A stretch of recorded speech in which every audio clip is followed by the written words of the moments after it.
Bismillahirrahmanirrahim. Alhamdulillahirrabbilalamin. Assalamualaikum warahmatullahi wabarakatuh dan salam sejahtera. Terima kasih kepada semua yang menyertai webinar Ethical Issue Among Professional pada hari ini.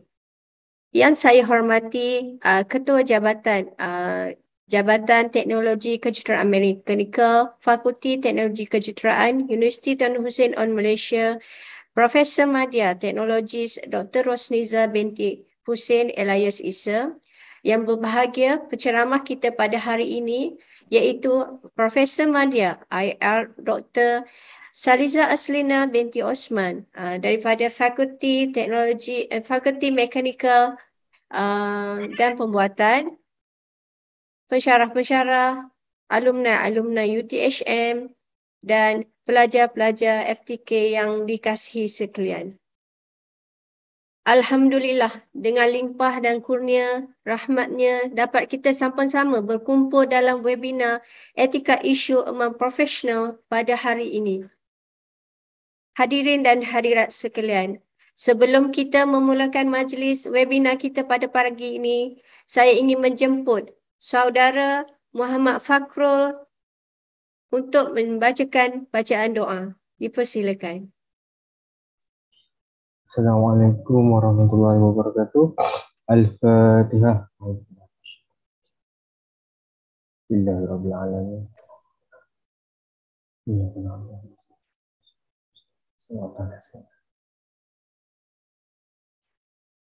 Bismillahirrahmanirrahim. Alhamdulillahirabbil alamin. Wassalatu wassalamu ala asyrafil mursalin wa ala alihi wa ashabihi ajma'in. Allahumma innaka khalaqul azim, innaka sami'ul alim, innaka ghafurur rahim, innaka rabbul arsyil azim, innaka baru jawadul karim. Ya Allah, Engkaulah yang mempunyai segala kepujian, Engkaulah yang berhak menerima segala kepujian, Engkaulah yang berhak menerima segala kesyukuran, Engkaulah yang memiliki segala pemerintahan. Di tangan Engkau segala kebajikan, kepada Engkaulah kembali segala urusan. Allahumma ya Karimu ya Rahim, curilah rahmat dan rahimmu ke atas majlis webinar Ethical Issue Among Professional yang diadakan pada hari ini. Berkatilah ia dari awal hingga akhirnya. Ya fa'alu lima yurid, kami juga memohon perlindungan daripadamu dari segala perkara yang boleh mencacat celakan majlis kami dan daripada segala perkara yang melalaikan kami dari berbuat taat kepadamu. Kepadamu juga kami serah segala urusan kami. Rabbana alaika tawakkalna wa ilaika annabna wa ilaikal masir. Rabbana atina fid dunya hasanah wa fil akhirati hasanah wa qina azabannar. Wassallallahu ala sayyidina Muhammad wa ala alihi wa ashabihi ajma'in. Walhamdulillahirabbil alamin. Amin, amin, amin ya Rabbanal Alamin. Majlis merakamkan ucapan terima kasih kepada saudara Fakrul di atas pimpinan bacaan doa itu tadi. Okey, hadirin dan hadirat sekalian, sebelum kita memulakan seminar kita pada pagi ini, saya ingin menjemput Ketua Jabatan Teknologi Kejuruteraan Mekanikal, Profesor Madya TS Dr. Rosniza binti Hussein atau alias Isa bagi memberikan kata-kata aluan. Dengan segala hormatnya, dipersilakan. Okey, terima kasih Dr. Munira. Assalamualaikum warahmatullahi wabarakatuh dan salam sejahtera. So, hari ini kita berpeluanglah mendengar sedikit tambahan knowledge kita dalam ethics in a professional issue. Kenapa kita jemput pelajar-pelajar tahun akhir ni untuk kita add on, tambahkan lagi sebelum kita membenarkan pelajar-pelajar kita keluar ke bekerja nanti. So pelajar-pelajar boleh menambahlah sedikit pengalaman, mendengar pengalaman daripada kita punya speaker mengenai ethics issue ni ya. So saya harap pelajar-pelajar semua enjoy lah dengan aktiviti. Saya rasa program ni amat menarik lah kot daripada Profesor Madya Dr. IR Dr. Saliza dengan aktiviti-aktivitinya. So saya rasa tak bosan. Okay, so awak semua rasanya enjoy dengan pengalaman pengajarannya yang agak lama juga dalam bidang engineering ni. Okay, so saya rasa itu saja. Saya pun tak nak melengah, dah kita bagi Dr. Saliza untuk meneruskan dia punya webinar ni lah. Okey, terima kasih diucapkan kepada ketua jabatan kita, kata alu-aluan sebentar tadi. Okey, so tanpa melengah masa lah, saya ingin memperkenalkan sedikit profil penceramah kita pada hari ini, iaitu Profesor Madya IR Dr. Saliza Azlina binti Osman. Okey, beliau merupakan ketua jabatan di Jabatan Pembelajaran Berterusan dan Kerjasama Pusat Pembelajaran Berterusan dan APEL. Dan beliau juga adalah pensyarah kanan daripada Jabatan Kejuruteraan Pembuatan, Mekanikal Pembuatan, Fakulti Kejuruteraan Mekanikal dan Pembuatan. Sedikit latar belakang pendidikan beliau. Beliau mendapat pendidikan sarjana muda kejuruteraan mekanikal dari Bahan, iaitu pada tahun 2005, dan mengikuti sarjana kejuruteraan mekanikal pada tahun 2008, dan beliau telah mendapat ijazah Doktor Falsafah Kejuruteraan Mekanikal pada tahun 2012. Jadi beliau mempunyai 14 tahun pengalaman dalam akademik dan juga 1 tahun pengalaman dalam industri.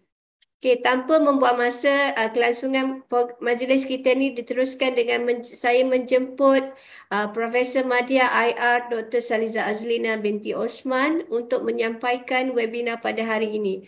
Dipersilakan. Terima kasih Tuan Penghuni Majlis. Right.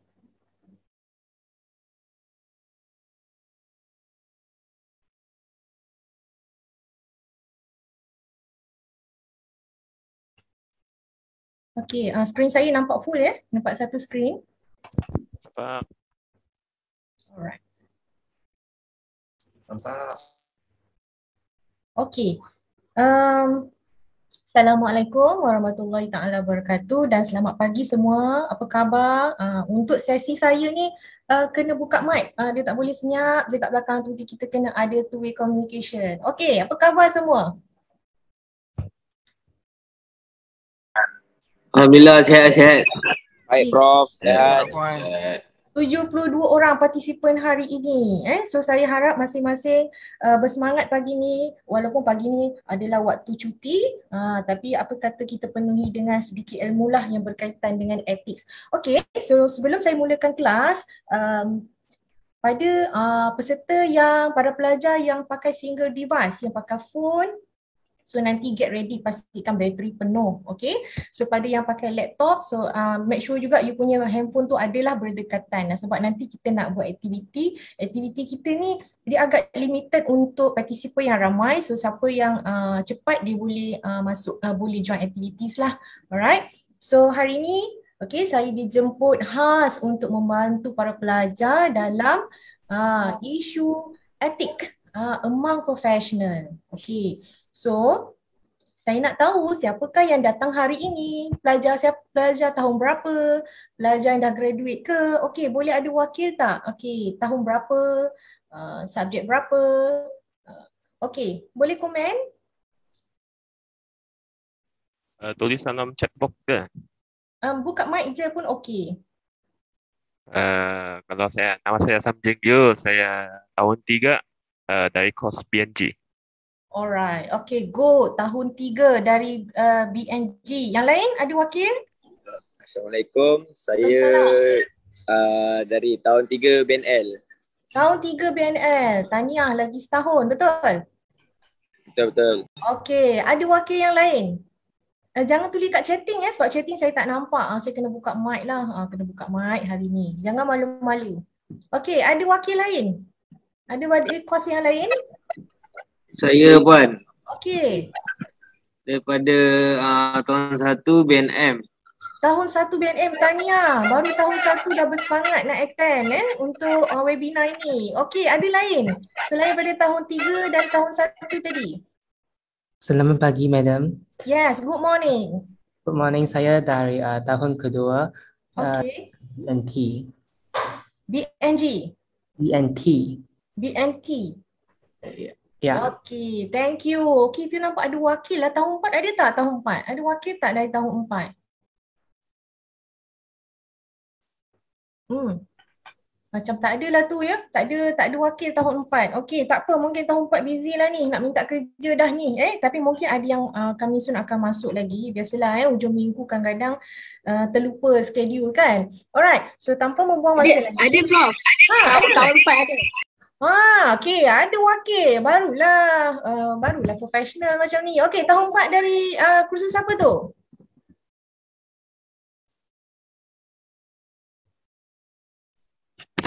Dia tulis dekat chat tu Prof, saya tak bacakan Dia tengah intern. Dia tengah intern. So tengah tahun 4 banyak intern sekarang ni. Alright. Okey, tak apa. Kalau yang ada dekat chat tu terus interrupt saja baca sebab saya tak boleh nampak. Okey, terus tengah intern, panas lagi ni So mungkin ada few things yang telah dilaksanakan lah ketika internship. Okey, tak apa, it's okay. Boleh dengar dan nanti kita boleh sharing lah each other. Alright. So hari ini kita mulakan dengan ethical issue among professional. Okay, so kita nak tengoklah what is a code of ethics. Alright. Okay, ni kita nampak single screen tak nampak dua screen kan, betul? Boleh komen?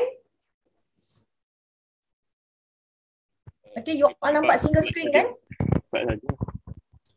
Okay. Sebab saya kadang-kadang dia untuk aplikasi lain, mode sekarang ni dia akan nampak dua screen.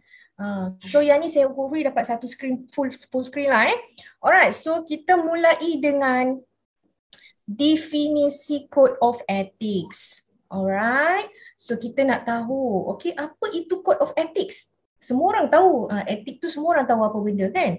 Tapi kita nak tahu apakah definition code of ethic itu. So kita nak tahu yang pertama adalah a code provide a framework for ethical judgment for a professional. Adakah you all akan menjadi seorang professional? Adakah you all akan jadi seorang professional? So kita nak tahu adakah kita akan jadi seorang profesional? Of course lah sebab bidang you pun dah fakulti teknologi kejuruteraan. So dekat situ kita dah nampak dah ada satu elemen profesional dekat situ. Okay, so tak apa, simpan dulu jawapan tu, nanti saya akan tanya di slot yang lain. And then code serve as starting point for ethical decision making.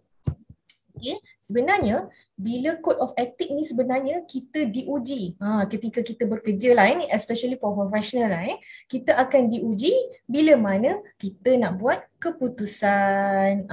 Ni biasalah yang berlaku dekat industri. So bila kita nak buka tender, okay, so bila kita nak buka tender, dekat situ kita dah kena buat decision nak pilih yang mana. Dekat situ mulalah nanti kan ada kawan belanja makan, ada kawan ajak pergi main golf, ada kawan benda-benda yang mula nak mengganggu gugat kita punya keputusan nak membuat keputusan pemilihan tender. Contoh mungkin para pelajar semua mungkin tak macam tu tapi kat sini kita nak explain benda yang berlaku di sekeliling kita especially masa you punya dunia pekerjaan nanti, masa you dah masuk dunia pekerjaan. Alright. So next, a code define the roles and responsibilities of the professional. Okay. So adalah kita punya tanggungjawab. Okay, tanggungjawab kita bila kita memegang jawatan sebagai teknologis. Okay, atau kita memegang jawatan sebagai jurutera. Okay, atau apa saja jawatan yang kita pegang di industri yang related dengan job kita, related dengan kita punya kelayakan akademik. So dia adalah merupakan satu roles dan tanggungjawab kita kepada pihak ketiga. Okay, so macam mana yang itu nanti kita akan explain secara detail sekejap lagi lah. Okay, so secara broad principle-nya kita kena faham dekat sini. Okay, so ethics ini adalah generally understood, okay, yang biasa kita faham lah as a discipline or field of study dealing with the moral duty or obligation. Iaitu kewajipan kita. Okay, kewajipan kita. So kewajipan kita ni sebenarnya apa dia? Sebenarnya tuan-tuan dan perempuan, para pelajar semua, kita dah tahu dah apa setiap kat mana kita berada, etika tu mesti ada. Cuma setiap situasi itu, etika itu mungkin berbeza. Tapi generally dia sama sahaja. So this typical give rise to a set of governing principle or value. So dia bagi satu nilai. In turn are used to judge the appropriate particular conduct and or behavior. So sebenarnya etika ini akan menunjukkan sikap kita yang sebenarnya bila kita membuat keputusan, bila kita berada di tempat lokasi pekerjaan, lokasi kerja di industri dan sebagainya lah. Alright, so the second principle is to interpret the essence of underlying principle, iaitu within their daily decision making situation in a dynamic manner responsive to need of the situation. So it adalah merupakan prinsip asas dalam kita membuat keputusan. Alright. So then the code is based on principle of truth, honesty, trustworthiness, respect of human life and welfare, fairness, openness, competence and accountability. Okay, iaitu maksudnya kita nak tahu dia berdasarkan kita punya jiwa lah, macam mana kejujuran kita, macam mana kepercayaan kita dan sebagainya, macam mana kita respect community. So kita ingat kita hidup kat dunia ni bukan hidup seorang-seorang, kita ada community di sekeliling kita, so kita nak kena pandai katalah what happen problem ke situation dan sebagainya. Okay, tengok the word last adalah accountability. Okey, saya nak tanya, apa maksud accountability? So saya nak tengok, okey. Cuba tengok, buka di ClassPoint, classpoint.apps dan masukkan 73899. Saya nak tengok. Okey, tuan-tuan dan puan-puan, para pelajar semua, jawapan dia. Apakah maksud accountability? Okey. Boleh menggunakan handphone, masukkan kod 73899 at classpoint.apps. Okay, saya menunggu jawapan. Okay, apa iakah maksudnya accountability?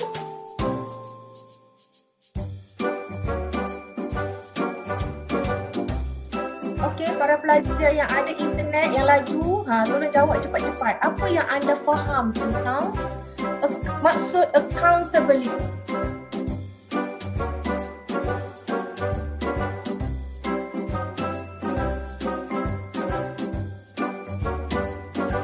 Okay, saya menunggu jawapan. Cepat, come on. Mungkin baru first time gunakan, jadi dia agak lambat sikit. Responsibility. Okay.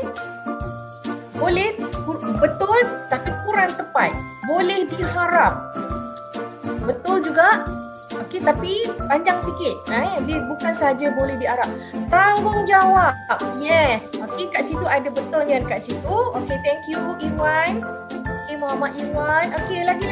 Come on guys. Baru 3 orang respon, kita ada 77 orang. Cuma yang ini dia limited lah, first come first serve. Siapa yang cepat dia dapat. Trusted. Okey. Ada elemen trusted di situ. Ada 2 lagi jawapan yang saya tak nampak lagi.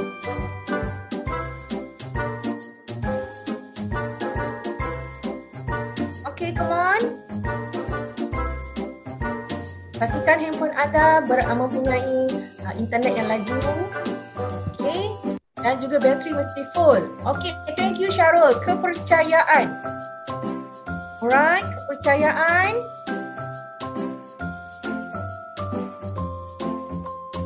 Lagi, saya menunggu jawapan anda. Kepercayaan, kebergantungan. Okey, ada di situ. Individual, organization responsible with their action. Yes, very good Neo. Okey, jawapan yang agak tepat dekat situ. And then Mimi, an obligation or willingness to accept responsibilities and to account for action party officially. Yes, tepat dekat situ. So sebenarnya accountability ni kita duk sebut. Accountability. Okay. Kita sebut selalu, tapi kita tak tahu. Kita tak tahu apa sebenarnya accountability. Okay, so accountability, tengok yang kawan-kawan kamu duk tuliskan jawapan dekat sini.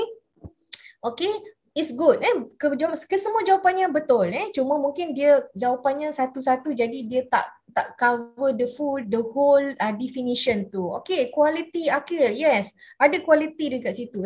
So sebenarnya accountability ni adalah apa? Okay, iaitu satu sifat tanggungjawab. Satu sifat tanggungjawab tu responsibility. Satu sifat tanggungjawab kepada seseorang atau terhadap satu tindakan keputusan. Dia ada rasa tanggungjawab. Dia bukan sembrono sahaja. Dia ada rasa tanggungjawab tu. Bila ada itu, maka dia bersedia. Okay? So bila dia membuat satu tindakan, dia boleh buat penerangan dan boleh membuat keputusan. Okay, dan bersedia memberi penjelasan, justifikasi yang diperlukan. Itu adalah maksud accountability. Dia bukan just responsibility, tapi dia ada kebergantungan, dia ada tanggungjawab, dia ada trusted, okay, dia ada kepercayaan dan sebagainya, satu package. Okay, alright, so saya close dulu untuk yang ini, so kita akan tengok move yang lain. So thank you for your response. Alright, so kita go to the next. Professional ethics. Okay, so kita nak tengok professional ethics. Alright, so tadi kita tengok code of ethics. So now kita nak move to professional ethics. Apa itu professional ethics? Okay, so professional ethics is actually help professional decide when faced with a problem raises a moral issues. So biasanya kalau boleh saya tahu, para pelajar yang FTK yang ada hari ini, you all punya internship itu pada semester akhir atau pada semester semasa, mungkin tahun 2, tahun 3, tahun 4. Anyone boleh respon? Okay, kalau ada bahagian chatting, mungkin nanti admin boleh tolong bacakan untuk saya. Okay, anyone from you punya internship, latihan industri biasanya dilaksanakan pada waktu bila? Ada jawapan di chatbot pada semester akhir. Semester akhir. Okey, so Akhir. saya jangkakan semuanya semester akhir lah, kecuali mungkin ada serta-serta masalah kan. Mungkin itu special case lah. So semester akhir sebenarnya para pelajar beruntung. Sebab apa? Bila you all punya latihan industri di semester akhir, kebarangkalian untuk diserap mendapat kerja semasa sangat mudah. So you tak ada perlu nak kena sambung lagi lepas semester. Sebab industri ni dia suka para pelajar yang dah tahun akhir, yang dah habis belajar. So nanti kalau dia minat dengan pelajar ni, dia akan terus ambil kerja. Okay, sebab apa? Dia dah jimat training selama berapa bulan you all punya intern. Mungkin kata 3 bulan, 6 bulan. So dah cukup dah training itu, and then boleh serap terus jadi bekerja sebagai jawatan tetap di industri. So then, kenapa saya cakap pasal latihan industri? Sebab latihan industri adalah the first place untuk kita mula merasai ethics itu. Untuk kita mula nak menjalani, nak melaksanakan ethics itu. Sebab biasanya ethics yang kita buat selama ni, selagi kita sejak kita hidup kat dunia ni, itu adalah etika adab biasa. Adab yang seorang manusia. Maksud saya yang DLI ini, okay, sekiranya para pelajar tak pernah bekerja, okay, dan terus hanya seorang pelajar, dan internship itu adalah first location yang para pelajar akan melaksanakan professional ethics. Okay, sebab selepas itu baru ada fasa kedua, iaitu fasa pekerjaan. Masa kat situ tadi kan dah intern, kita dah mula belajar dah ethics tu, macam mana kita nak berpakaian, mula-mula berpakaian, kita nak datang first day, pakai tie smart sikit, pakai jacket pula, pakai coat dan sebagainya. Itu adalah antara etika yang basic lah untuk professional ethics. First time datang untuk buat intern dan sebagainya. So bila kita intern, help professional decide when faced in a problem raises a moral issue. pasti akan ada masalah. Even though kalau you all bekerja dekat mana-mana industri pun, SME ke, multinational ke, kan, tak ada masalah. Mana-mana saja lokasi yang para pelajar duduk untuk dapatkan intern, maka dekat situ akan ada masalah. Bila ada masalah dekat situ, maka kalau ketika itu kita sebagai pelajar praktikal, mungkin kita terlibat secara langsung sahaja, secara langsung untuk menyelesaikan masalah. Mungkin masa tu jurutera ataupun bos kita, supervisor kita pada masa tu akan cuba untuk selesaikan masalah itu. Dalam masa sama kita ada. Tapi jika para pelajar pada berada di fasa kedua, iaitu bila dah bekerja, okay, so kita sendiri yang nak facekan problem ni. Masa itulah baru kita akan nampak banyak-banyak isu yang berlaku. So di situlah bermulanya zaman untuk kita mula nak menunjukkan keberkesanan etik yang kita belajar daripada kecil, belajar daripada sekolah, belajar daripada universiti dan belajar ketika internship, dan masa itulah kita akan implement. So can be many people with many issues involved. Dia boleh jadi banyak orang dan juga maybe involve history to the issues. Mungkin dia akan kembali dulu, masalah zaman dulu, masalah sebelum-sebelum ni dia akan keluar balik isu tu. So maybe the issue who decide. So bila kata bos kata, okay, hari ni kita buat gini. So ada isu dekat situ. Dah timbul satu isu. Mungkin not just what decided, complexity lah. So bila ada complexity kat situ, maka dia akan menguji minda lah. Menguji minda kita mengenai professional ethics. Alright. So kita nak tengok pula apakah beza ethics dan morality. Sama ke tak sama? So sama ke tak sama? So kita tengok dekat sini. Okay, so morality, making choice with reason. Kita boleh ada pilihan dengan beberapa sebab lah. Itu adalah morality. Manakala ethics adalah the study how choice are made. Dia ada beza kat situ. Moral kita making choice. Untuk ethic adalah how choice are made. So kat sini adalah kita kena faham lah. Contohnya ethic is the study of the morality. Dia nampak macam sama tapi sebenarnya definisi dia berbeza. So kat sini kena nampak beza antara morality dan juga ethics. Alright, dan selalunya kita menggunakan ethics dan morality-nya interchangeable. Okay, kadang-kadang kita rasa macam betul ke yang kita buat ni, moral ke ethics? Jangan risaulah, biasa kita sama-sama buat, kadang-kadang bertukar dan sebagainya. Bagi professional morality pula, tadi tu in term of the basic lah morality tu. For professional morality, what we do in our occupational life. Apa yang kita buat masa pekerjaan lah. Sebab masa tu kita bekerja kan. So kat situ adalah apa yang kita buat, itu yang kita panggil sebagai professional morality. Tapi professional ethics pula adalah kajian ataupun the study of what we do in our professional life. Apa yang kita buat. Apa yang kita buat, apa kajian yang kita, apa study yang kita buat. Itu ethics. Nampak macam sama tapi berbeza. Alright, so kita nak tengok, okay, general ethics versus professional. Dah melawan pula general ethics dengan professional ethics. Tadi kita tengok moral versus ethics. Okay, now kita tengok general ethics means that individual as a member of community, broader range of issue, top-down principle. Itu maksudnya melibatkan individual. Right? Untuk professional ethics, moral expectations specific to occupational group. Dia lebih kepada occupational group, kumpulan. Okay? Dan dia mula fokus kepada bottom up cases. Daripada, maksudnya dia punya case ni besar sikit. Okay, besar sikit. Dia bergantung kepada case by case. General ethics ni adalah principle. Lebih kepada principle. Alright. So next adalah kita nak tengok why the interest in professional ethics. Okay, so kita nak tengok kenapa kita begitu nak tengok interest sangat berminat dalam professional ethics. So yang pertama adalah Okay.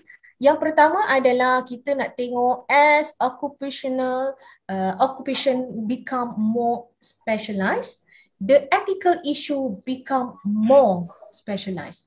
Okay, so maksudnya bila kita punya pekerjaan tu lebih spesifik, maka ethical issue tu lebih dalam lagi. Takut tak nak kerja? Nampak macam alamak scary lah pula kan nak kerja. Jangan risau selagi ada etika di dalam setiap individu itu, maka kita boleh kawal dia. Alright, so kita tengok yang kedua. So apa yang kita nak tahu yang kedua, why interest in professional ethics.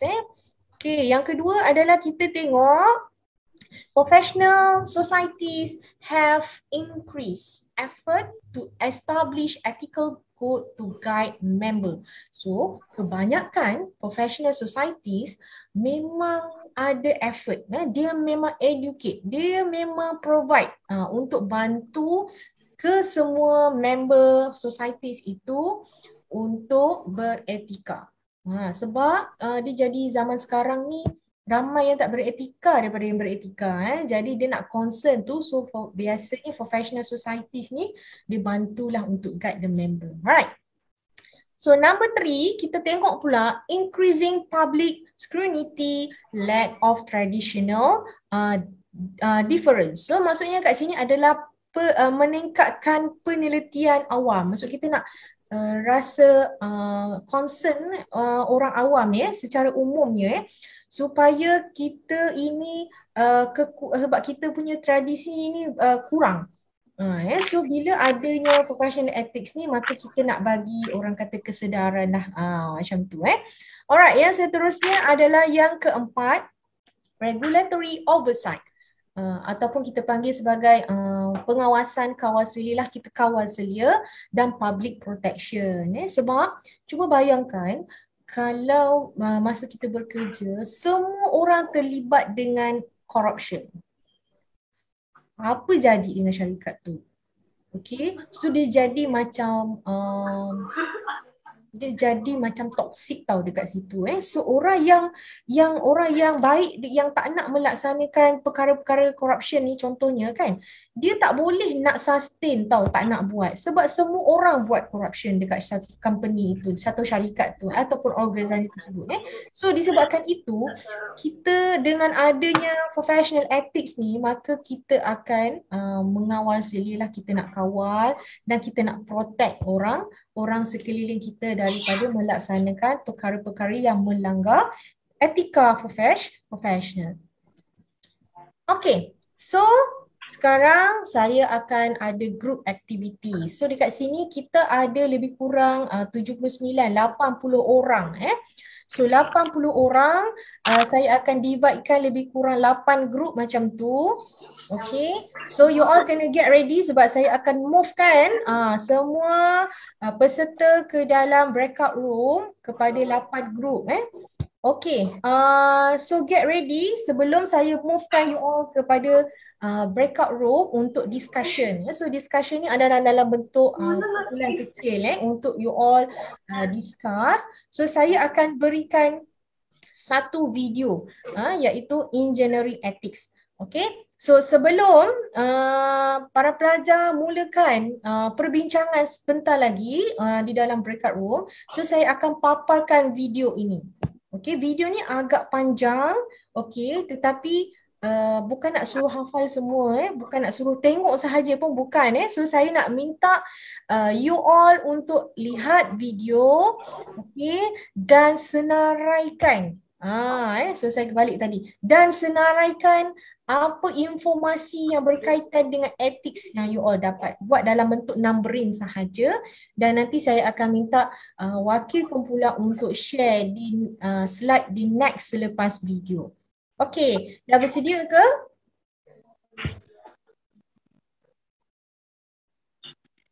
Okey, so tolong komen kalau tak dengar atau ada masalah yang lain. Okey, kita mulakan dulu. Okey, yang ini ada merupakan video engineering ethics. Walaupun dia engineering, saya rasa dia tak lari jauh lah daripada program FTK. So harap you enjoy the video dan jangan lupa untuk listingkan apakah isu yang berkaitan etik yang berada di dalam video tersebut. We all make mistakes. In life and engineering, you're not always going to succeed. What's important is that you learn from your screw-ups and incorporate those lessons into what you do next. Because when you don't, the consequences can be bad, even deadly. To help keep us on track, we need something that will provide a sense of morality and a set of best practices for doing good in the world. We need ethics. Specifically, we need engineering ethics.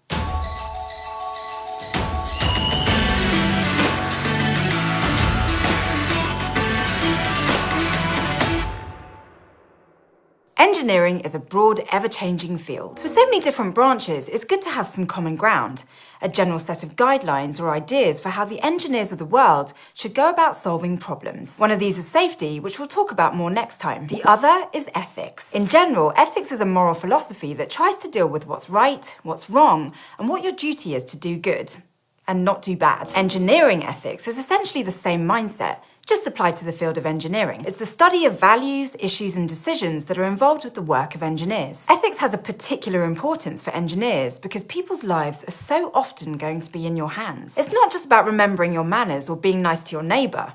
What you create as an engineer could save a person's life or take it away. When you swallow a pill at the hospital, you need to be able to trust that the people that came up with it had your best interests in mind. When you drive over a bridge, you need to know that the civil engineers who designed it took the time to make it as sturdy as possible. The foods you eat, the cars you drive, the wires in your home, they all need to be designed with ethics in mind. If you want to see how bad an engineering failure can be, look no further than the Kansas City Hyatt Regency collapse. In July of 1980, the Hyatt Regency Hotel in Kansas City, Missouri, was showing off its new multi-story atrium, decked out with 2 levels of suspended walkways. These walkways were supported by beams which were supposed to be held up by long rods hanging from the ceiling. To even the load and reduce the stress on each beam, the walkways were supposed to have a single rod extending all the way through them. But something happened between the initial design stage and the actual building of the atrium. When the builders had some difficulty putting it together, the system was modified to have 2 separate shorter rods instead of a single longer one. This design change meant that the upper rod had to not only support the weight of the walkway that it held up,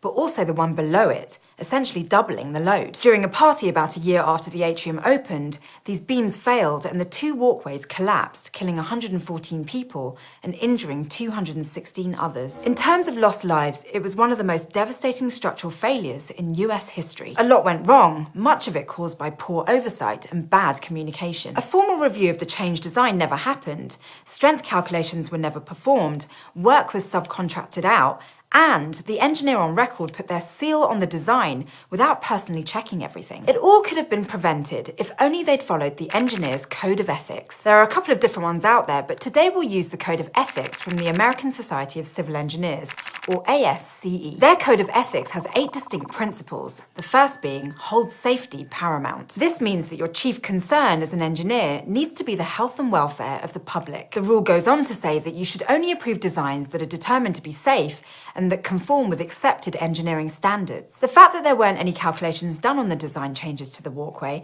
and that the engineer on duty approved the designs without properly checking them clearly goes against this principle. That's why the Committee of Professional Conduct that reviewed the case ruled that the engineer had violated their code and suspended them from the society for 3 years. If you take a look at the rest of the code, you can see some other useful rules about how engineers should approach a problem. The second rule is to service with competence, which means that you should only work in areas that you're skilled in. If you're not an electrical engineer, you shouldn't be messing with the wires in a building. The third states that you should always issue true statements. Basically, don't lie. Then comes the need to act as a faithful agent for each of your employers or clients and avoid conflicts of interest. One of your jobs shouldn't cause you to sabotage another. There's also the rule of reputation by merit, which means your reputation is built up by the work that you do and not by unfair means. That goes hand in hand with the requirement to uphold professional honour, where you act with integrity and have a zero-tolerance policy for bribery, fraud, or any sort of corruption. The seventh rule is to continue professional development, and it's one of the most important for the long-term growth of society in the engineering field. You need to not not only foster your own development as an engineer, but that of other engineers as well. You always need to report what happens, no matter the consequences. And finally, the 8th rule is to treat all persons fairly, which is really just a good mantra for life. Now, codes are great, but they're not perfect. People can and do break the rules, and codes can't always address every situation. They may need to be updated as society and technology advance. So it all comes down to this. What are the highest priorities? If engineers are trying to create good for the public, you need to ask, what is good and how can we prioritise good? It can't just be consequentialism, having the end justify the means, or you leave the door open for some pretty big ethical grey areas. No, we need better ethics than that. One of the most influential ethical theories to engineering has been utilitarianism. This is the belief that actions are right if they're useful or beneficial to the majority of people. You should try and maximise the overall good that you can do, taking into account all of those that will be affected by your actions. Rights ethics is also very important. Simply put, you should do your best to respect the rights of others. Acts of respect aren't just ideal but necessary, regardless of whether or not they always maximise the overall good. In that way, you can see how ethical theories can stack on each other. There's also duty ethics, which is all about respecting another person's autonomy. This builds on rights ethics, but puts the spotlight on your duties rather than another person's rights. If you have a right to live, then I have a duty to not market a misleading product that could kill you, or sign off on a new walkway design that I haven't checked. Applying engineering ethics is all about trying to balance these ethical theories with whatever situation you're put in. It's not always easy or simple, but as an engineer, you have a duty to try your best. We improve individually and as a community with practice and learning from the past. Remember that City Court building we talked about last episode? The one whose pillars were in the middle of its sides rather than at the corners. Wind from the wrong angle could cause the entire structure to fall, and no one realised until a student pointed out the problem after it was already built. After those discoveries were made and they started immediate repairs, did they have an obligation to inform everyone in the building? How about the church that was underneath it? What about the people in the surrounding area? Or the media? Or the local government? What was the proper protocol that they should have followed? If you pick apart this incident, you can zero in on the ethics surrounding several of these points. To start, you need to analyse those wind loads. You need to check all of your calculations and not simply rely on building codes, which only set minimum requirements and aren't always what a specific project needs. Then you should address the design changes, which in this case was a switch from welded connections to bolted ones. Those changes need to be considered in the overall design and checked by everyone involved. It can't just be a hasty decision. You also have your professional responsibility to follow the codes of conduct for every chartered institution that applies to what you're doing. Public statements are absolutely necessary in a situation like this.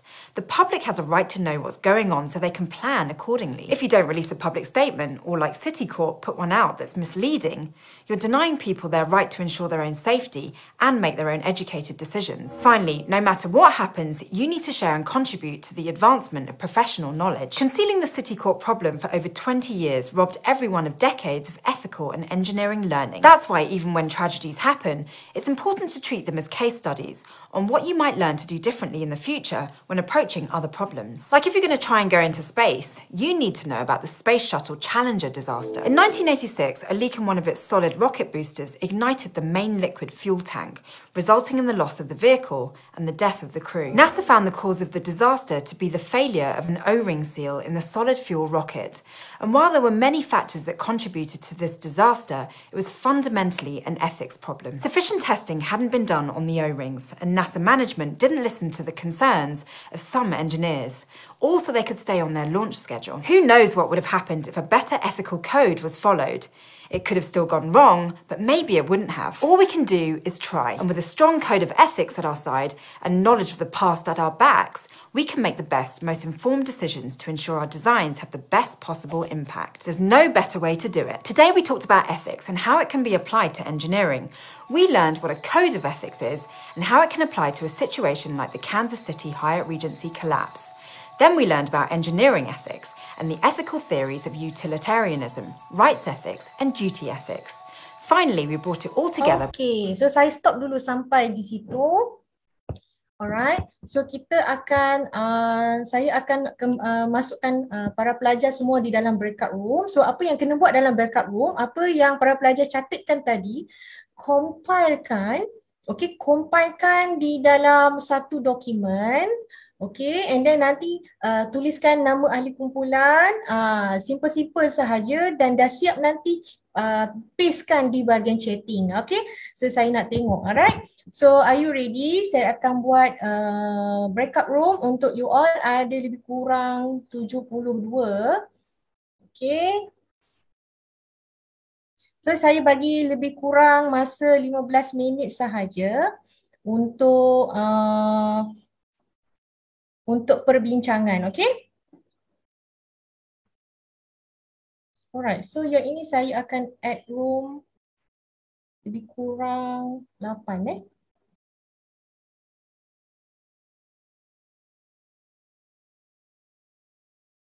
Okay, welcome back all the participants. Ada lagi ke yang belum keluar? Boleh bagi respon yang dah kembali?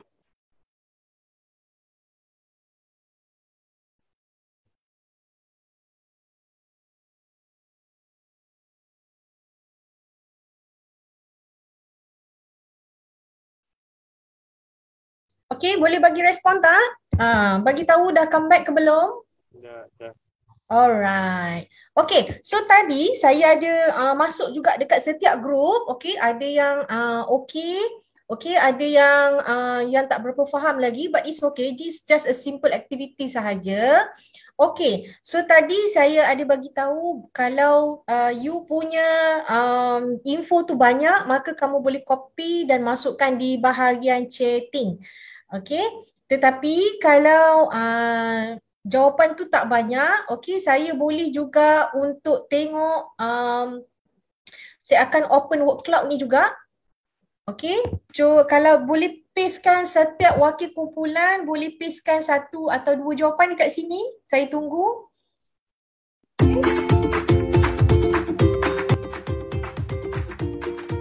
Jawapan yang anda dapat daripada perbincangan tadi. Okay, so letakkan 1 atau 2 jawapan lah. Siapa yang boleh available untuk share the answer. Boleh copy, boleh typekan di sini +point 73899. Okay, bad communication between any individual.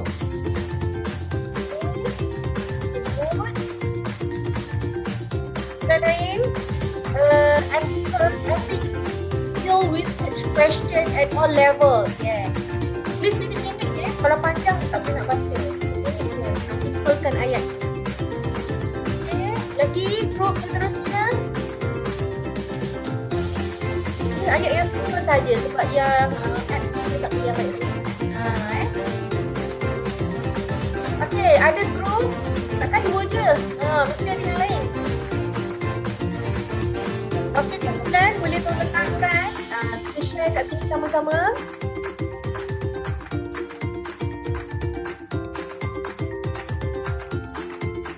Full safety paramount. Yes, safety first. Dalam apa jua pekerjaan atau job scope, safety mesti number 1. Okay, good. Okay, next group. Kita ada 8 group. At least kita ada lagi 5 jawapan dekat situ. Poor communication can lead to accident. Yes, very good. Okay, lain. Seterusnya. Yang keempat group.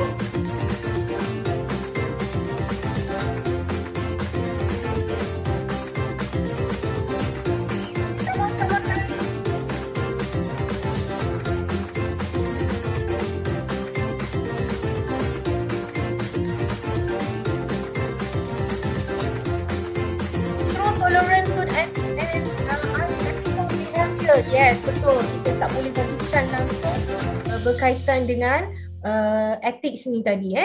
Okey, ada lagi tak? Kalau tak ada, saya akan close submission. Kalau ada, saya tunggu lagi. Okey, baru 5 kumpulan. Lagi 3 kumpulan. Anyone? Grup mana yang tak hantar lagi? Abide by code of ethics. Okey, betul tu. Okey lagi, come on.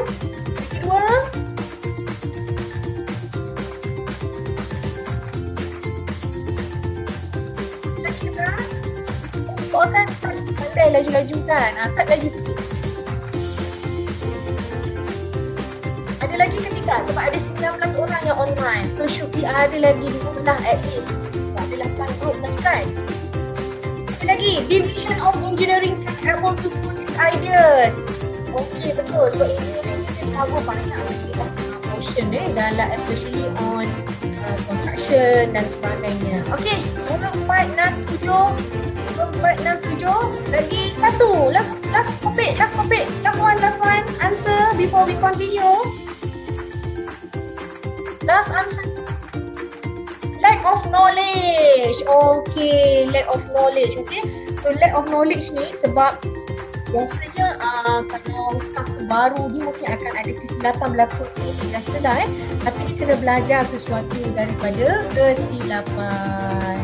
Okay, thank you everyone for the response. Okay, so next kita sambung sorry terlepas pula.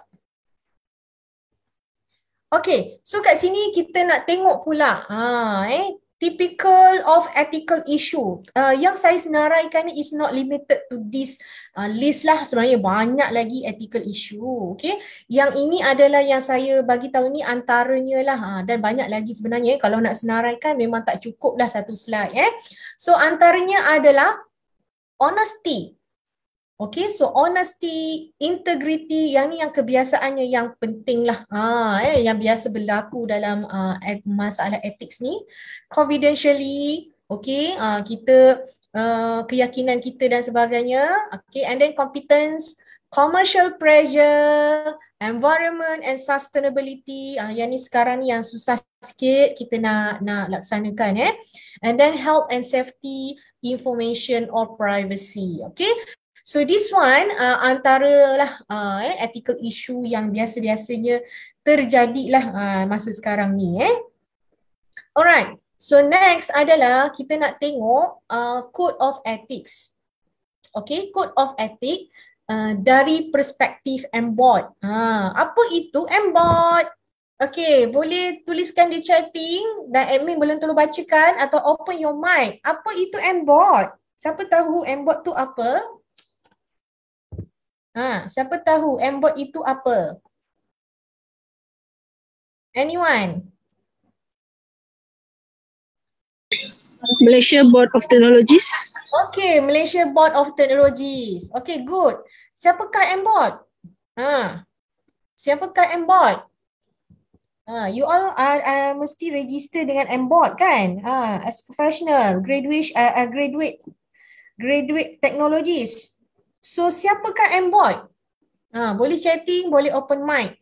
Okay, tu dia ada copy. Set now, a professional body under Ministry of Science and Technology and Innovation. Yes, tepat sekali iaitu professional recognition to technologies and technician. Okay, good. Thank you Syazwan. Very detailed answer. Okay, so kita nak tengoklah Preamble Code of Ethics dari segi sudut MBOT.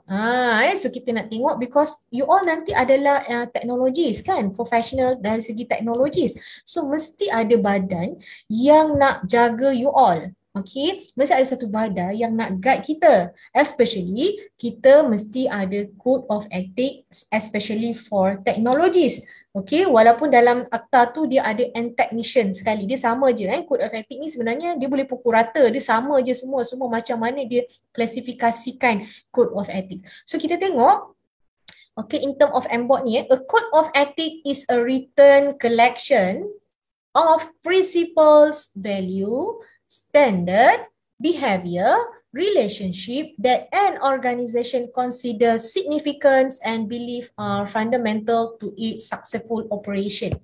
Okay, ini adalah merupakan prinsip lah atau nilai-nilai ataupun standard. Okay, bagaimanakah sebuah organisasi itu percaya bahawa dia boleh menjadikan dia punya organisasi punya operasi itu berjalan dengan baik ataupun berjalan dengan lancar. Okay, so the Code of Ethics enumerates ni menghitung those standard and values that make an organization remarkable.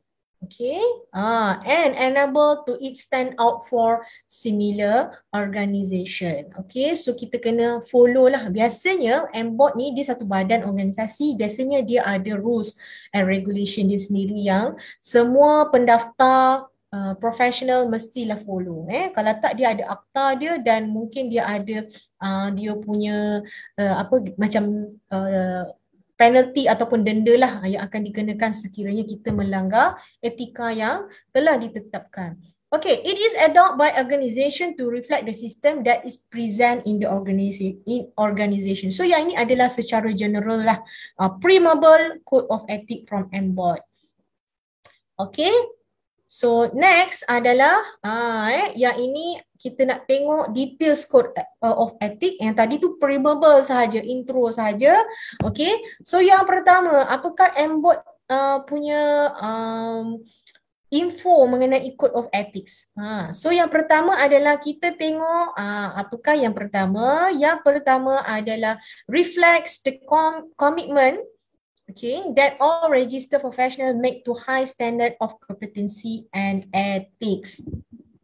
Okay, so MBOD ni dia reflect lah kepada komitmen kita kepada semua pendaftar-pendaftar profesional. Nanti you all lah, you all dah nak tahun 4, tahun 3 nanti dah nak habis, you kena register dengan MBOD, okay, and make a high standard of competency and ethics. Okay, so nanti you all adalah kompetensi dan sebagainya untuk ujian dan sebagainya untuk dapatkan professional technologies. Alright, so then benefits and protect the public. Okay, benefit and protect the public, provide standard for delivery services, knowledge and advanced professionalism among the board registrants. So, bagi mereka yang berdaftar dengan board, maksudnya MBOD lah, okay, you akan dapat benefits. Contohnya kalau ada apa-apa, contohnya sekiranya berlaku apa-apa kemalangan ketika bekerja, you are a legal registrant. So board akan support you lah, tolong bantu you macam mana nak buat. Okay, nanti adalah dia punya proses-proses dia. Kalau nak tahu detail, nanti kena baca akta teknologi tersebut 758, nanti saya tunjuk. Alright, and then number 3 is compliant. Patuh kepada Code of Ethics, yang mana pematuhan ini adalah requirement pendaftaran kita dan membantu kita nak promote lah semangat integriti di kalangan pendaftar MBOD. So yang ini kita kena patuh lah Code of Ethics requirement tu. So yang orang yang berdaftar, calon-calon yang mendaftar kenalah patuhi. Okay, and then number 4 is violation of the Code of Ethics. Is may subject MBOD professional to disciplinary action. So maksudnya kalau ada berlaku pelanggaran etika yang telah ditetapkan oleh MBOD, maka individu itu boleh dikenakan tindakan disiplin. Okay. Yang seterusnya adalah the MBOD is assisted by Act, Fee and Professional Practice Committee in matter pertaining to professional ethics and conduct registered technologies and technician. Okay, so maksudnya MBOD ni dia ada akta dia sendiri, akta dia sendiri yang berkaitan dengan professional ethics ni, dan dia itulah dia ada peraturan dan guideline yang para pendaftar MBOD kena tahu dan laksanakanlah. Okay, so seterusnya, the MBOD shall protect the technologies and technician professional system by. Okay, so bila you all after dah bekerja nanti, you nak daftar sebagai technologies professional ataupun yang kita panggil sebagai TS. Okay, kat depan tu ada nama TS. So itu adalah technology professional. So bila para pelajar dah mendaftar, katakan dah ada pengalaman kerja dan berdaftar, maka yang pertama adalah ensuring only registered person provide technology services. Okay, so maksudnya bila you berdaftar, maka MBOD akan pastikan orang yang berdaftar itu diberikan servis teknologi lah. Yang kedua, investigating all complaint brought to it against registered person or technology consultant practice. Okay, akan menyiasatlah kalau ada apa komplain ke, ada apa-apa isu ke, nanti MBOD akan bantu.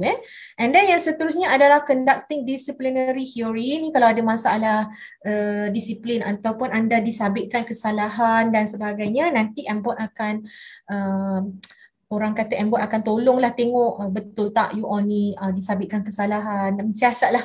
Dia akan ada sesi conducting disciplinary hearing lah, macam dia macam pendengar lah, mendengar apa masalahnya so untuk diselesaikan.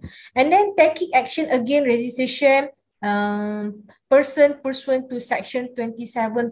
Saya tak nak explain lah apa itu section 27 kurungan 1 sebab ini akta, nanti boleh refer kepada ni kalau kita nak bincang sampai esok pagi pun tak habis. So kalau kata ada action ataupun ada tindakan tata tertib yang akan dikenakan kepada pendaftar MBOT ini, maka dia akan refer kepada section 27.1. Okay, so saya nak explain lah 27 ni panjang akta dia ni, bahasa law nanti pening nak hafal nak faham And then issuing notification, guidelines, circular and benchmarking for quality service in the technological profession. So MBOT ni juga dia akan ada bagi notifikasi, guidelines, standard, circular, perkeliling dan sebagainya untuk pastikan semua pendaftar teknologis profesional ini seiringlah dengan kehendak semasa dan juga organisasi. Alright. So, okay, ini adalah merupakan apa? Inilah saya kata tadi, Akta Teknologi dan Juruteknik 2015. Okey, Akta 768 yang tadi section 27 kurungan 1 tu bolehlah dapat dekat sini Yang ini ada yang dijual different publisher ni, mungkin cover je lah berbeza content dia tetap sama, dan boleh juga download di website www.mbot dekat mbot punya website. Boleh Google dan nanti boleh dapatkan akta-akta yang berkaitan. Sebab kadang-kadang kita rasa macam alah malas nak baca, belum jadi profesional lagi kan. Tapi you kena tahulah besok you nak kerja kan, you kena fulfill juga that rules and regulation. Alright, so then kita nak sambung seterusnya. MBOT juga may make any of the order specific against a registered person under any of the following circumstance. Okay, so yang ini maksudnya MBOT ni dia akan juga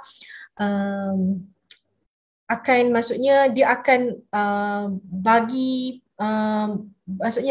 ni lah mana-mana yang bagi arahan lah kepada orang-orang yang berdaftar di bawah MBOT ni. Okay, yang pertama adalah kalau kita tengok, if he is convicted of an offence involving fraud, dishonesty or corruption in Malaysia or elsewhere. So kepada pendaftar-pendaftar MBOT, sekiranya jika disabitkan kesalahan yang melibatkan penipuan, ketidakjujuran, rasuah dan sebagainya di tempat lain.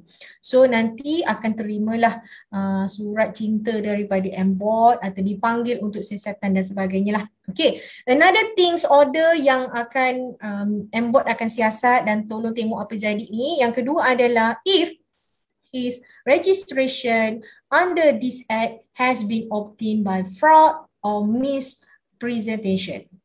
Okay, kalau kata you all kata contoh kan, nak mendaftar sebagai teknologis profesional, okay, you tipu dokumen. Okay, you kata you dah habis degree, you dah bekerja kat sini, tapi sebenarnya you tak ada pun, tengah belajar pun lagi, tak daftar pun lagi untuk dapatkan TS tersebut, professional. So, bila disabitkan kesalahan bahawa pendaftaran yang dibuat adalah di bawah satu, maksudnya penipuan lah ataupun maklumat tidak benar, maka MBOT ni akan ni lah against you lah. Alright, yang seterusnya, if his qualification has been withdrawn or cancelled by authority through which it was acquired or by which it was awarded. Okey, yang ini jika kelayakan ditarik balik atau dibatalkan oleh pihak berkuasa. Contohnya kalau ada masalah lain lah, so you punya kelayakan itu boleh ditarik balik. Okay, so bila tarik balik nanti MBOT akan siasat lah what happened. Okay, yang seterusnya, if he found to be incapable or no longer able to perform his professional duty effectively. Yang ini kalau dia kata, contohnya kalau contohnya kalau accident teruk ke kan, so kita rasa dia tak incapable ataupun dia gila ke, sakit mental ke kan, maksudnya dia dah tak boleh nak laksanakan tugas profesional dia lagi, so maka nanti mungkin akan dapat against juga daripada MBOT. Okay, yang kelima adalah if he found by board to have contravened or failed to comply with this act or any regulation made under this act. Okay, yang ni kalau kita melanggarlah mana-mana Code of Ethics and Board, so dia akan against juga. Yang seterusnya, jika he is found guilty by board of any conduct which opinion of the board is infamous or disgracefully. Maksudnya kalau kita didapati bersalah, macam kita buat benda-benda yang tak betul lah dari segi law, maka pun kena juga. Yang ketujuh adalah sekiranya kita gagal melaksanakan tugas kita dengan kemahiran ataupun kejujuran kita lah, ketekunan kita. So kalau kita tak ni, masa kita pun akan disiasat oleh MBOT juga. Alright, so next adalah kita nak tengok the MBOT Code of Ethics require registrant yang pendaftar dengan MBOT ni to comply with 6 Code of Ethics ni tadi. Apa dia? Yang pertama adalah professionalism. Ingat ya, ini MBOT punya Code of Ethics mesti comply professionalism. Yang kedua integrity. Okay, yang ketiga competence. Yang keempat diligence. Yang kelima benevolence. Dan yang keenam adalah strive to perfection. Okay, so apa maksud yang kelima ni? Yang kelima ni adalah kebajikan. Okay, yang keempat ini adalah ketekunan. Ketekunan, bahasa dia tinggi sikit level dia. So nak kena faham lah. Okay, so kita akan tengok one by one apakah MBOT punya Code of Ethics ni yang kita kena comply. Okay, so yang pertama adalah professionalism. So kat sini ada lebih kurang 4 item yang berkaitan dengan professionalism, iaitu registered professional must treat people, perspective business, fellow and so on lah, dengan apa? Okay, dengan maruah, budi bahasa, respect dan without neglect. Okay, maksudnya tanpa kecuaian. Yang ni kita kena fulfill. Okay, must comply, kena follow lah law and regulation dan sebagainya seperti yang ditetapkan, termasuklah health, safety and welfare of the public. Bukan untuk diri kita tau. Bila ada professionalism, kita kena tengok public, community, orang di sekeliling kita. Jangan tengok kita seorang je. Kita yang melaksanakan. Okay, item yang kedua adalah kita kena layan semua orang sama rata. Kena hormat dan kena ada kesamaan dalam memberi peluang, diversity dan juga elimination discrimination, tak ada diskriminasi lah. Okay. Yang ketiga, yang seterusnya adalah a registered professional, orang yang mendaftar ni may not intentionally or recklessly participate or assist in another person violation. So kita tak nak ada terlibat sama dengan mana-mana pelanggaran undang-undang. So kalau kita kautim dengan kawan kita yang buat, kita kautim, kita pun kena sekali. So means that kita no place lah dekat dunia ni kalau kita ada sikap-sikap yang macam ni, right? Okay, so yang seterusnya kita mesti registered professional, mesti keep confidential and not disclose. Okay, so maksudnya kita jangan dedahkanlah maklumat-maklumat yang sepatutnya orang awam tak boleh tahu, kita jangan dedahkan. So kita kena jaga kerahsiaan, especially yang melibatkan company, produk dan sebagainya lah. Okay, yang kedua adalah integrity. So integrity ni kita nak kena tahulah, semua pendaftar MBOT yang berdaftar secara profesional mestilah ada integrity dan virtual moral behavior. Kena ada perangai yang baik sikit lah. Kena ada jujur, kepercayaan yang tinggi. Okay, kalau kita nak buat report ni nampak macam simple report kan, tapi dia kena ada integriti lah dalam menghasilkan report, memberi statement kepada media, sosial, berita dan sebagainya, dan juga testimoni. Kita kena ada dia punya rules and regulation dia, kena follow MBOT punya. Okay, so kita kena bagi info yang betul lah, statement yang betul. Okay, yang seterusnya adalah kita mesti avoid conflict of interest. Konflik kepentingan lah. Janganlah kalau itu syarikat tu kita nak orang lain, kita panggil lah saudara-saudara kita masuk tender dan sebagainya, ada conflict of interest kat situ. So kita tak nak lah, kalau boleh elakkan. Dan juga kita minta jauh lah daripada corruption ataupun rasuah. Okay. Okey, item code of ethic yang ketiga oleh MBOT adalah dari segi competent. Okey. So competent ini adalah kita tidak boleh memalsukan qualification, permit, dokumen, drawing and whatever it is lah yang berkaitan. Kita tak boleh palsukan. So kena competence, dan orang yang semak mestilah orang yang berkelayakan untuk semak. Okey, yang seterusnya adalah shall provide professional service. Kita ni bila dah jadi professional, kita jangan duduk diam-diam dekat bilik, tak nak keluar. Anda lah nak relax lah, tak boleh. Kita kena provide professional service.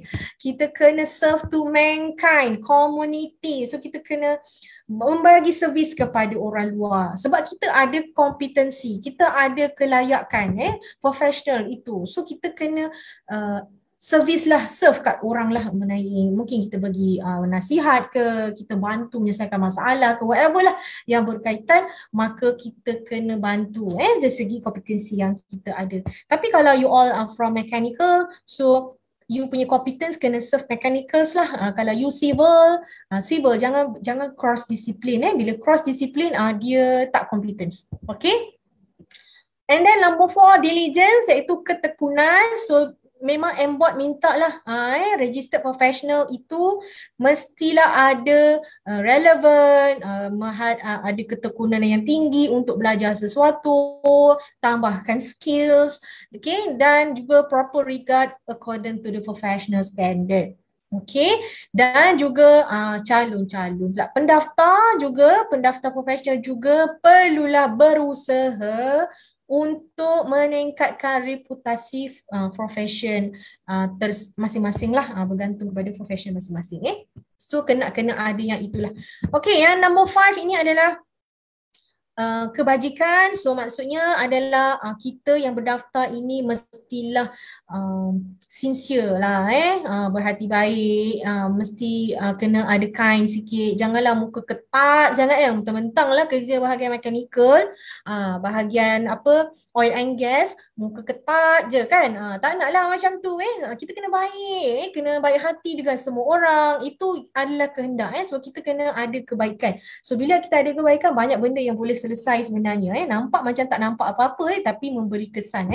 Okey, yang seterusnya adalah shall perform their professional service with sense of sympathy and empathy. So ini orang kata ada budi bicara lah. Memanglah orang kata macam ni tak boleh, and then kita pukul rata, okey tak boleh, you bersalah, saya penjarakan you. Tak boleh lah. Okay, kita kena ada simpati dan empathy, by case lah kita kena tengok. Ada benda yang kena ada rasa maksudnya kita kena ada rasa human sense tu ada lah. Tengok mungkin dia ada masalah lain yang kita tak tahu. That's why kita kena ada panel disiplin untuk interview, untuk tanya, untuk siasat dan sebagainya. Kadang-kadang tak semua tu salah dia. Mungkin ada miscommunication kat mana-mana dan sebagainya. Okay. Alright. So yang terakhir adalah strive to perfection. Okay. Yang ini adalah kita nak tahu bahawa semua yang berdaftar ini perlulah ada CQI, continuous quality improvement. Okay, so dia terganggu kat sini. So ada improvement, so kat situ kita nak kena tahulah untuk dia improvekan time to time, you kena upkan skills, okay, enhance knowledge dan sebagainya lah. Okay, yang kedua adalah kena support lah environments, okay, sustainability, green technologies and apa lagi, macam-macam lah yang berkaitan dengan environment, kena support dalam apa jua bidang yang kita hadapi, kita duduki lah. Alright, and then kita kena ada bagi full commitments, okay, dan bagilah servis yang baik. Okay. So saya nak tunjukkan video ini. Video ni adalah sebenarnya nak tunjukkan etika. Ini sebabkan you all yang datang ni student. So yang ini sebenarnya berkaitan juga lah dengan student. Okay, so video ni sebenarnya pelajar saya yang buat tugasan. So boleh enjoy lah tengok video ini yang berkaitan dengan etika.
itu antara video yang terhasil lah untuk subjek ethics.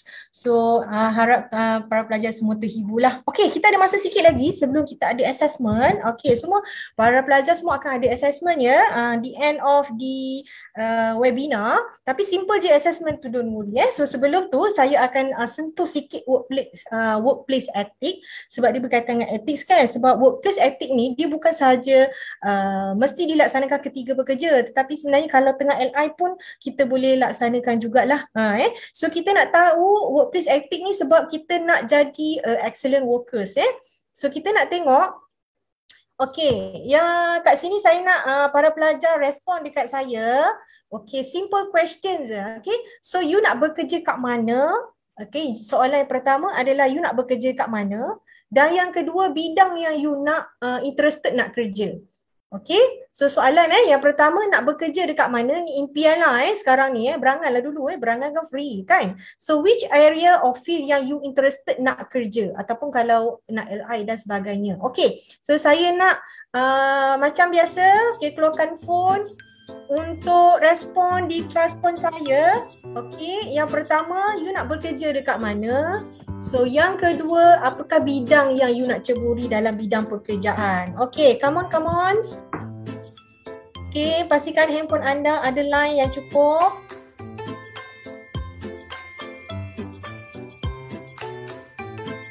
Okay, saya nak tahu average. Okay, so kita ada ramai orang hari ni participants.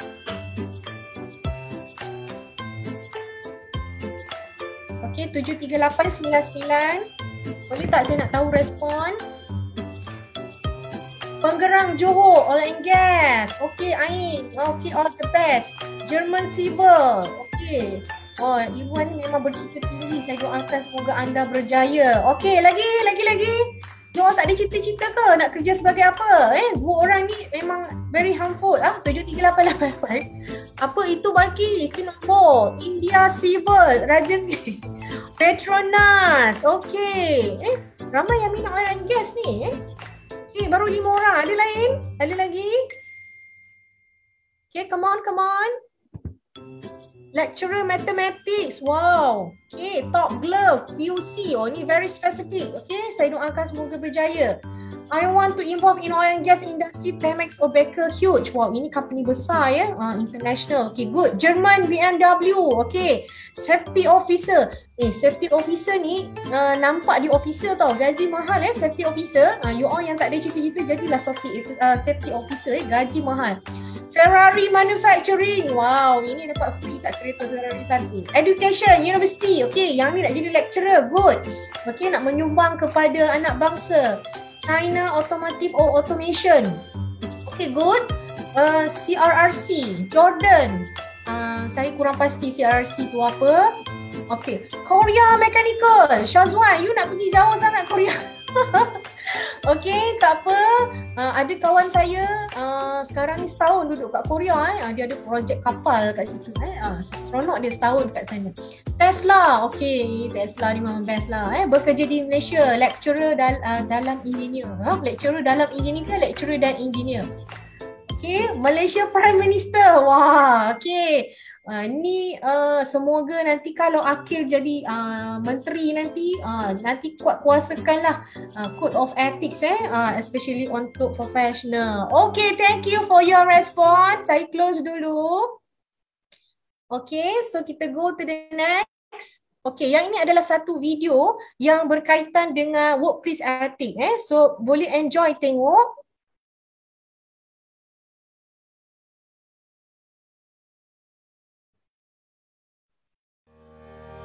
Do you enjoy going to work?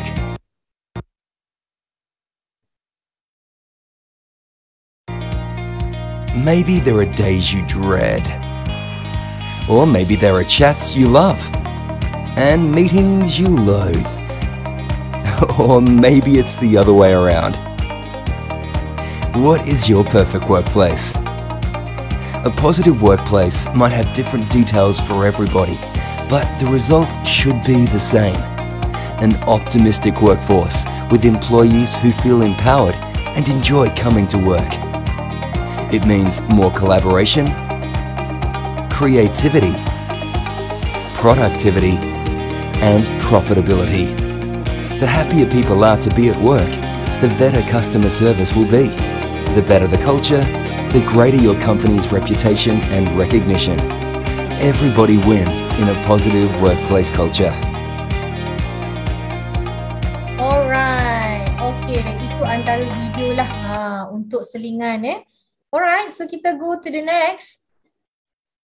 Okay, so saya nak sentuh sikit kenapa workplace ethic ni sangat penting So yang pertama adalah disebabkan it cut down on stress and conflict between co-workers. Okay, so workplace ethic ni bila kita bekerja dengan ramai-ramai dekat mana-mana organisasi, dia memang akan ada konflik, akan ada stres di kalangan pekerja So dia akan menyebabkan kesan dia kepada company successful lah. Okay, so encouraging better workplace manner will be create a better culture. Sebenarnya kita nak create better culture So kalau ada semua orang ada ethics ketika bekerja, maka dia akan ada satu culture yang best. Kita seronok nak datang kerja Kalau semuanya toxic dekat tempat kerja, kita rasa stress, kita rasa nak berhenti kerja. Okay, so kita nak elakkan ethical yang macam tu So kepentingan yang keempat adalah everyone can be comfortable and effective in workplace. Ni macam saya kata tadi lah bila kita happy, kawan-kawan kita perangai semua baik-baik, maka kita selesa dan kita bersemangat nak bekerja. And then finally, respectful and consideration. Okay, so ini adalah the important of ethic in workplace. Okay, ini macam saya dah bagi tahu tadi, ini adalah antara common ethical issues in the workplace. Yang pertama adalah unethical leadership. Ini adalah masalah bos, masalah pengurusan Ini kat mana-mana mesti ada So adalah masalah pengurusan. Kalau bos kita ni macam-macam, tak jaga kebajikan staff, ni semua di kalangan leadership. Okay, toxic workplace culture, yang ni pun susah ni. Kalau you all ada di kalangan environment yang ada toxic ni, saya tak tahulah macam mana nak advance So better you cari tempat lain lah kalau you tak boleh nak ubah that situation lah And then discrimination and harassment and safety and health, ni memang banyak sangat masalah ethics. Okay, technology and privacy dan juga komunikasi. Ini antara lah, not limited to this Alright, so next adalah kita nak tengok 4 powerful benefit of workplace communication. Sebab bila kita bekerja dekat organisasi, kita kan bercakap So bila kita bercakap dengan bos, kita bercakap dengan orang bawahan, kita bercakap dengan cleaner, bercakap dengan kawan-kawan dan sebagainya So kita kena tahu bahawa good communication can mitigate conflicts. Okay, so dia boleh kurangkan konflik, miscommunication, misunderstanding, lepas tu kita ada terasa hati dan sebagainya So communication kena bagus So yang baik ini kita dapat elakkan konflik. Yang kedua adalah increase employee engagement Kalau kita semua cakap baik-baik, tak marah-marah, tak tengking-tengking, tak garang-garang sangat kan So kita akan ada bonding sesama pekerja lah, sesama kawan-kawan dan sebagainya. Yang keempat adalah good communication can create better client relationship. So bila kita baik, maka kita ada bonding yang baik lah dengan orang lain. Dan yang seterusnya adalah good communication can result in more productive and talented workforce. Okay, yang ini kita kena faham lah hasilnya nanti mestilah yang terbaik. Okay, yang ini adalah contoh communication issue yang berlaku lah, yang dalam bentuk animasi. So kita boleh tengok sekejap.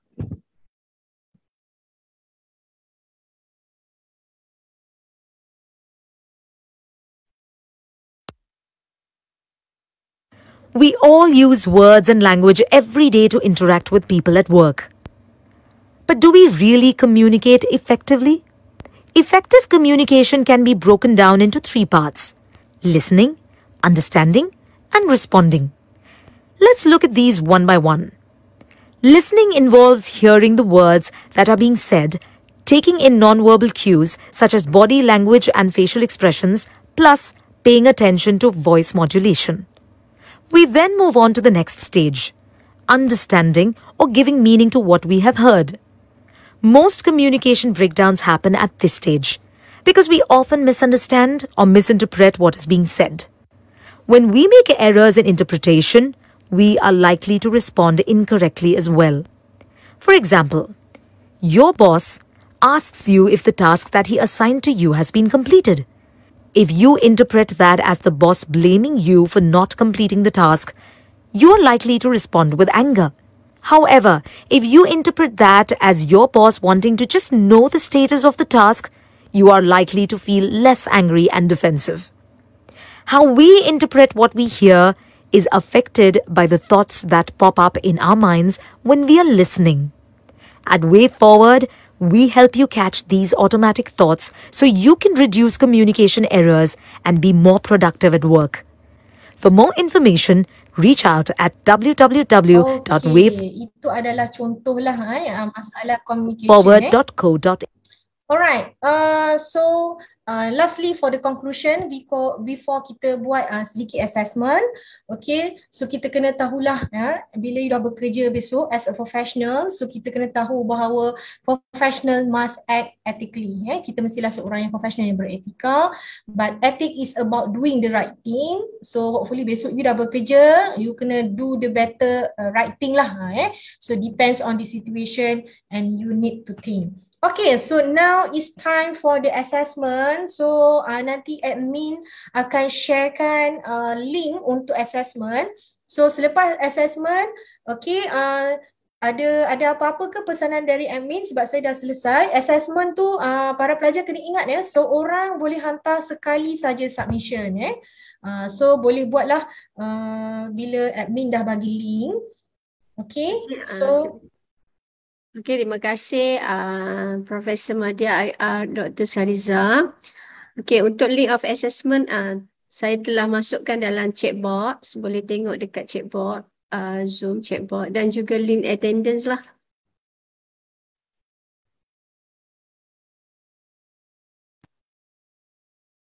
Okey, silakan doktor untuk teruskan.